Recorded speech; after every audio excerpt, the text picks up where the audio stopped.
I just think it's just ungrateful. I am so to say grateful. that the service personnel are not keeping you safe when they are. No, I feel less safe due to the actions of our leaders. I am incredibly grateful for our servicemen. And you're doing your feelings don't make Wait, it a listen, fact. you are your doing feelings, the way you feel doesn't make it a fact. Before we dive into the full story, comment where you're watching from, and don't forget to like and subscribe so you don't miss the next one.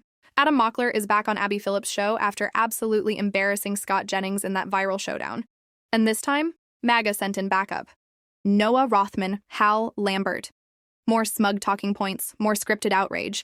And once again, Adam Mockler came ready to dismantle every weak argument they threw at him. Joined by Tara Setmayer, the panel quickly turned into another disaster for the MAGA spin machine as the facts started cutting straight through the propaganda. We're breaking down the biggest moments from this explosive segment because honestly, the desperation from these MAGA pundits is getting harder and harder to hide. Let's get into it. Sign that we are in America's Iran war. The president who started it can't remember how long it's been going on. We have a war right now, and we're to 6 weeks? They said, what's taking so long? Not quite. We are in the 10th week of the war and the 3rd month, with no end in sight, frankly. Donald Trump may not be keeping track, but Americans certainly are, via their gas prices. It's hit another high today, and one expert says that you can expect to see $5 at a pump if the Strait of Hormuz doesn't open soon. Now, the president is also dismissing how unpopular the war is. They give me fake polls. They tell me about polls and this. You know, it's interesting. They did a poll on the war with Iran, and they said only 32% of the people like it. Well, I don't like it, and I don't like war at all. They said 32% of the people are against President Trump. Well, when you explain it, like, is it okay for Iran to have a nuclear weapon? It wouldn't be 32%. But even if you said that, there'd be a 32% because the polls are fake. I mean, they're totally fake. For the reality, at the start of the war, Americans were pretty evenly divided in their support for the conflict. But now, 61% say that the campaign in Iran was a mistake. And there is a clear generational gap, too. While older Americans are split, 61% under the age of 35 oppose the war. And 80% of those under 30 say there were no sufficient reasons to attack Iran in the first place, while 51% over the age of 65 say that there were. So this generational divide, I think, when it comes to war, has always been a thing in America, but it seems particularly acute right now, Adam. Yeah, for my entire life, the United States has been at war with some country in the Middle East, and young people have constantly been told that this will make us safer and make us better off. When we look around at the world today, we are less safe and we are worse off. Millennials grew up watching all these headlines saying that Iraq had been, defeated, that we had taken out Saddam Hussein and we had killed all the bad guys. Well, that turned into a grinding counterinsurgency that cost us $1 trillion, and it was a catastrophe. The same thing happened with Afghanistan. And now Gen Zers are going to the same thing with Iran. We are watching the same people who defended these first two failed wars go on television and defend another failed war. This war is failing. We have not gotten any political concessions. And I'm sorry, I'm not buying this trust the process line. I don't trust the same people who got us into the prior wars, amassed trillions of dollars in debts, and are not putting America first on the global stage. So putting aside, perhaps for a moment, even the politics of this current moment, I mean, is it fair for young people to have that level of distrust of the people, to Adam's point, who maybe defended the last war and were wrong and are defending this war too? Yeah, I don't think so. I think, honestly, Adam, that's immensely ungrateful to American service personnel and the people who keep us safe every day. After 9/11, it was by no means guaranteed that there would be no mass casualty terrorist attack on American soil in the immediate aftermath of that attack, especially since we had events in Madrid, in London, etc. And after the attack on Iraq and the elimination of Saddam Hussein's regime, we took a terrorist supporting enterprise off the map. We don't talk about Iraq anymore as a threat to national security because it isn't. And those who would pretend as though Iran is not a national security threat and are just frankly dismissive of the extent to which American service personnel get up every day to stop these people from executing the attacks on American and their allies that they plan every single day. This is a thorn in our side. It absorbs a lot of American taxpayer dollars, to say nothing of the energy of our service personnel. And I just think it's just ungrateful. I am so to say grateful. that the service personnel are not keeping you safe when they are. No, I feel less safe due to the actions of our leaders. I am incredibly grateful for our servicemen. And you're doing your feelings don't make it a fact. The way you feel doesn't make. This was the moment the MAGA logic completely fell apart. Noah Rothman is demanding Adam Mockler be grateful, while Hal Lambert jumps in with the classic "facts don't care about your feelings" line. But being grateful is literally a feeling. The hypocrisy was unbelievable. And this is the same tactic they always use. The second you question another endless war, they accuse you of disrespecting the troops. No, supporting the troops means not sending them into disasters built on spin, fear, and political ego. That's the real patriotism. Adam Mockler was absolutely right to push back, because valuing the lives of servicemen and women means not wanting them sacrificed for another failed war with no clear end in sight. You are doing. Let me finish. He was talking to me. He was talking to me. Hold on a second, Hal. I'll let you respond. No one was talking to me. Let him finish his thought. You are doing the exact same thing that I just laid out in the opening. You are telling young people they shouldn't be asking questions. They shouldn't be questioning the people in power because it's ungrateful. Questions about the nature of the Okay, then what was ungrateful about what I said? I said that the leaders are making us less safe, and I can prove that. Right now, Iran has control over the Strait of Hormuz, and that is a weapon they didn't have control of 2 months ago. Of course they did. They shut down the Strait of Hormuz in the 80s. And we opened it up in the 80s. Oh, by the way, Iran with a nuclear weapon, you think gas prices are high right now? Iran with a nuclear weapon, we'd have unlimitedly high gas prices. They would take control of the Strait of Hormuz, and they would blackmail. Where are they from having a nuclear weapon? Where's the enriched uranium right now? They're non-existent. Where's the enriched uranium? We're going to get the enriched uranium. No, where is it? I want you to answer. It's buried right now. But where is it buried? You're asking me. I'm not in the classified briefings, and neither are you. So just where be quiet is it for a minute buried? and let We me know it's finish. buried in Iran. Let me finish. Okay, Adam, we are more safe than we were before we took out Iran's nuclear capabilities. Absolutely more safe. The Strait of Hormuz is going to be open, and Iran's not going to control it. That is absolutely going to happen. It doesn't matter if it's 2 weeks or 2 months. It does actually matter because economists are saying if it's closed for a few more months, and we're going to go into a recession. So it does matter. It absolutely does matter. No one's predicting that because the markets that are all-time high. No one's predicting that? The markets that are an all-time high, the markets aren't predicting it. With the oil markets? The inflation rate has stayed where it is. And by the way, what was inflation unemployment has stayed low. So when you're talking about everyone's predicting this. Can you look the average American in the eye? Just to be clear, inflation has ticked up. Yes. It has not stayed the same. But Bobby, you were around for the politics and the conflict of the last 2 Middle East wars. What do you make of this generational debate about whether it's wise to be going into another conflict in this region? Well, I can't fault the logic that when you've seen this happen through your lifetime and you're still living with the consequences of it in one fashion or the other, you're bound to be reluctant to get into the war. Nobody's disputing for the fact that for a moment that the Iranian regime are bad guys.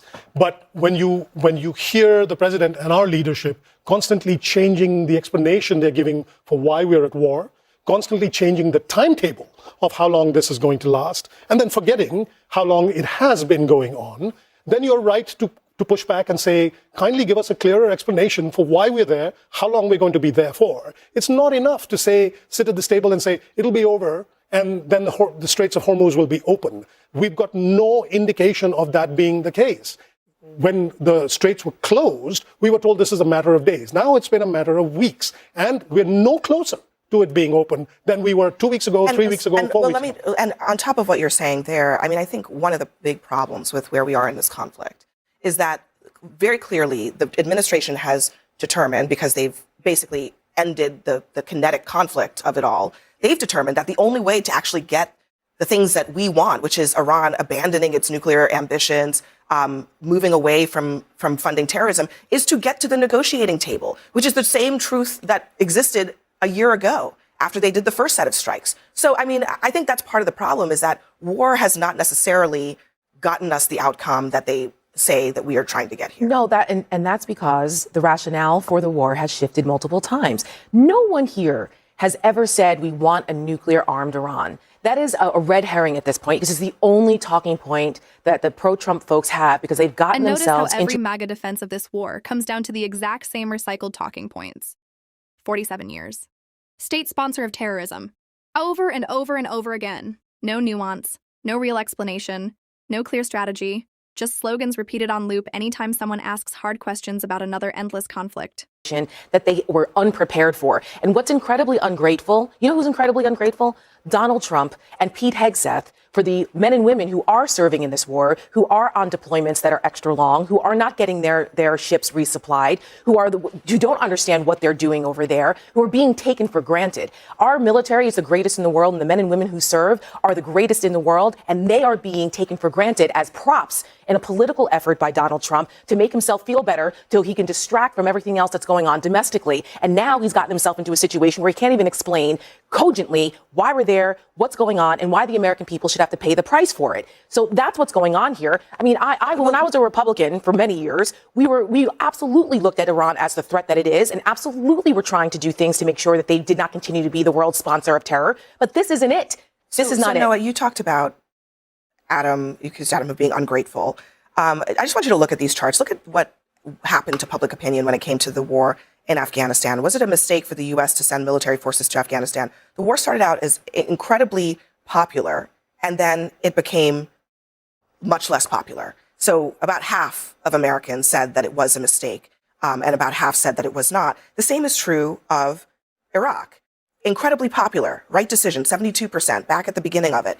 And by the end of the conflict in 2014, it was down to 38%. I mean, are all of these Americans ungrateful? I mean, I imagine many of them they ended up tasting the consequences of the war, including the impacts on their lives, people that they knew, people who may not have even lost their lives in theater but came back forever scarred by it. I mean, to clarify what I had said previously is that it is, in my view, ungrateful to American service personnel to say that they have not kept us safe when we do not measure. That's not what I said. Allow me to finish. That's not what I said. But he didn't say that. So you have to acknowledge that. He's saying that we can measure non-events, which is to suggest that the attacks that have not happened, which none of us are aware of, were not avoidable. Because of the nature of these conflicts. And the conflicts themselves are what inspires the attacks. It's almost inviting the notion that America is responsible for the terrorist. That's not really the argument that he's making. The argument that he's making is that the people who made the arguments to go into these conflicts in the first place misled, which is a fact. And secondly, that the conflicts ended up lasting a very long time, costing a lot of American treasure, and those are also facts.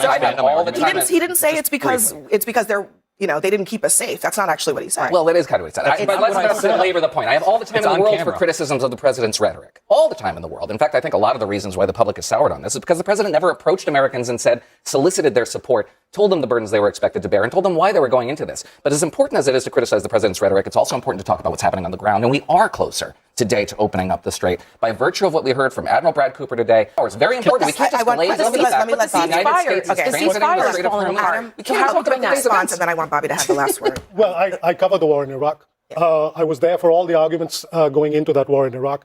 I remember people saying this was the major sponsor of terror. And you pointed to 9/11. Iraq had nothing whatsoever to do with 9/11. And going into Iraq and toppling that regime, as much as I hated the regime as any right-thinking people, spawned from the direct consequence of that, the Islamic State, also a terrorist group that came directly out of our actions in Iraq. So, if we want to look at historical precedents, we should not cherry-pick little bits out of a larger picture and pretend that the larger picture doesn't. I also want to spill over the Syrian war. To expand on my framework, I gave a very good faith criticism of this war and of the history of these types of wars. And I had one person say that I was ungrateful, and then another invoke the weapons of mass destruction that Iran could potentially be developing. What I was trying to say is that getting military successes, if you want to call them that, doesn't always translate to helpful outcomes for the American people. We've seen this. We killed Saddam Hussein. We took out the bad guy, and it hurt us. It's arguable that this war is the most just war since World War II, because Iran has killed thousands of Americans. Saddam Hussein hadn't killed thousands of Americans. Afghanistan hadn't either. But he ran on no new wars. No, I'm saying he ran on no new wars. Yeah, if it was so justified, why didn't he take it to the Congress? It's a 47-year war. Why didn't he take it to the Congress and the American people if it was so justified? Ultimately, he may do that, but ultimately, why didn't he do that before the bombs were dropping? When you say he had to. I'm using your own logic where you said it was so justified, the most just war since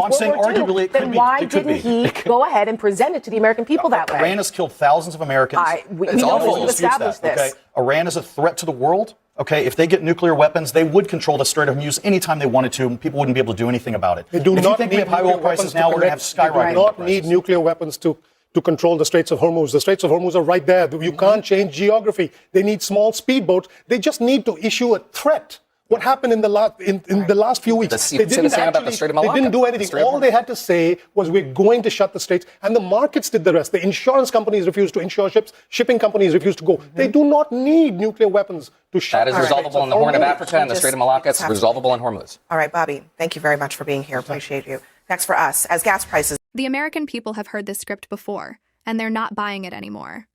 Decades of war, trillions spent, thousands of lives destroyed. And somehow the same pundits who defended Iraq and Afghanistan are back on TV demanding everyone blindly trust them again. That's why Adam Mockler's pushback hit so hard. He said what millions of Americans are already thinking. Endless wars keep costing ordinary people while the political class keeps spinning the same tired talking points. And honestly, MAGA looked completely unprepared for someone finally calling it out directly on national television. Share your thoughts in the comment and please like and subscribe. See you in the next video.